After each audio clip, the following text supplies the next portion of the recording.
Kwa majina anaitwa Sensei Michael Stefano Benedicti, ni mkurugenzi mkuu wa Morogoro Karate and Taekwondo Training Center hapa mjini Morogoro. Maendeleo ni mazuri, tunaendelea na hivyo. Muda uliopita tulikuwa tumefanya mitihani ya watu wa Blue Belt, Brown Belt, Black Belt. Tunaendelea vizuri katika kituo chetu ambacho kiko Morogoro Manispaa hapa. Tunaendelea vizuri sana. Kwa sasa hivi tuna watu karibuni 50 ambao tuko nao sasa hivi, ambao kuna hapa askari polisi, wanajeshi, watu wa usalama na raia. Tuko watu kama 50 sasa hivi. Utaratibu unafika kwetu, unachukua fomu ya kuweza kujiunga, na ile fomu ina maelekezo yote ya kuweza kujiunga. Ila kwa wale sasa wa mbali sasa, ili kwamba waweze kutupata, lazima tuwape mawasiliano, namba ya simu ambayo ni 0655 72 36 58 na 0787 36 0787 72 ama unaingia kwenye Taekwondo TV, unaweza kufuatilia habari zetu nyingi na ukatuona nini tunachokifanya hapa. Tunapokea miaka 5 mpaka ukongo kabisa, tukiwa na miaka 100 tunapokea tu. Changamoto kubwa, na kwa sasa hivi watoto wengi wanachelewa kutoka shule, wanatoka saa 11. Kwa hiyo tunao wachache, lakini hata hivyo tunaendelea hivyo. Na changamoto nyingine kwamba hatuna shule ya kueleweka ambayo ni shule kama shule majengo yetu, hatuna usafiri, hatuna vifaa vya kisasa. Hiyo ni changamoto sana. Na changamoto nyingine, wa Tanzania wengi michezo ya sanaa za mapigano hawazitilii mkazo kama mpira wa miguu ama muziki. Unaona, ndio hata mimi nikwambia pale kuna watu 50, lakini watu 40 ni watu wa mataifa ya nje, kuna Waingereza au Marekani, kila swali unaohesabu mwamko pia mdogo. Na changamoto nyingine pia, hata vyombo vya habari wenyewe havitoi maana kwa maana habari ya mchezo wa karate, ni muziki, mpira wa miguu. Kwa hiyo changamoto ni hizo. Kwanza media zikiwa zinatoa mara kwa mara, watu wanauona mchezo. Pia viongozi wa serikali, kwa sababu serikali ndio baba. Unaona, serikali ukicheki kipaumbele katika mchezo ya karate, taekwondo, na kama vile mchezo kufuko na academy za mpira wa miguu, unaona, ambazo za serikali, za watu binafsi, zikiwa kama vile mchezo utaenda mbali sana. Kumbuka mchezo wa karate imeanza zamani kabla mpira wa miguu, imeanza zaidi ya miaka 1500 iliyopita huko.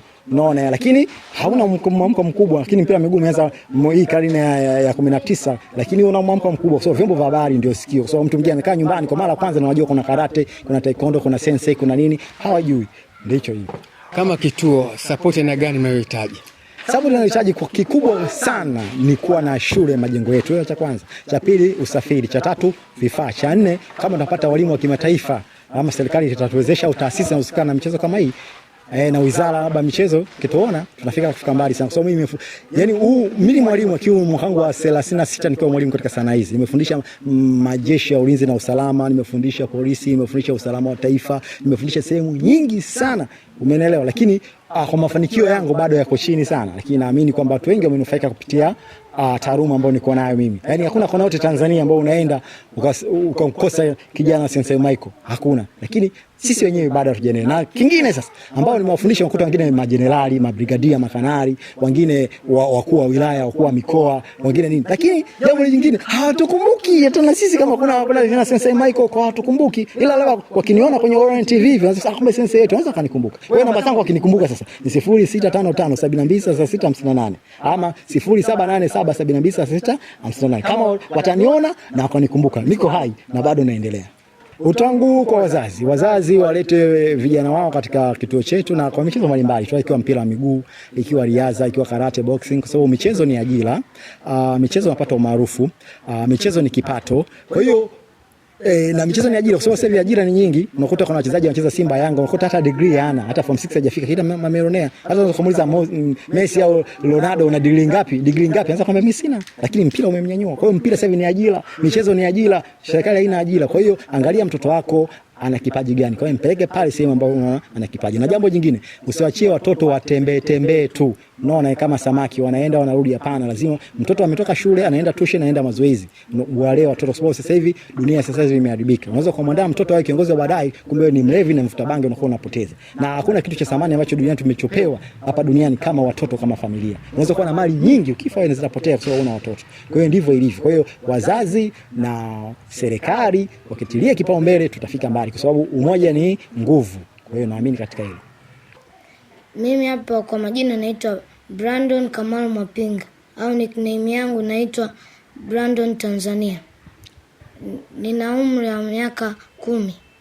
Niliamua kucheza huko kwa sababu nimeona vitu vingi, mfano kama kujilinda dhidi ya maadui na vingine, kuwafundisha wengine kama wanaenda kucheza wanatakiwa wacheze vitu maalum kama hizi.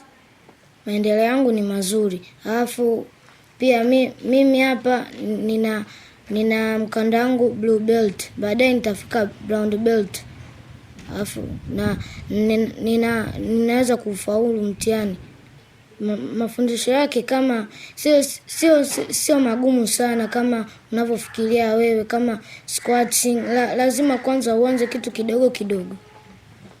Malengo yangu ni kuwa mwanajeshi, nilinde maadili yetu ya Kitanzania.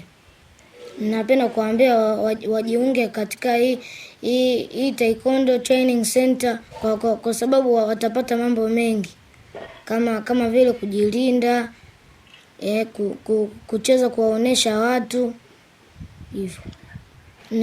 Ninapenda utupe support ya gari, sisi hapa tunatembea, lakini na pia na darasa mpya. Napenda kuwaambia wajiunge tu.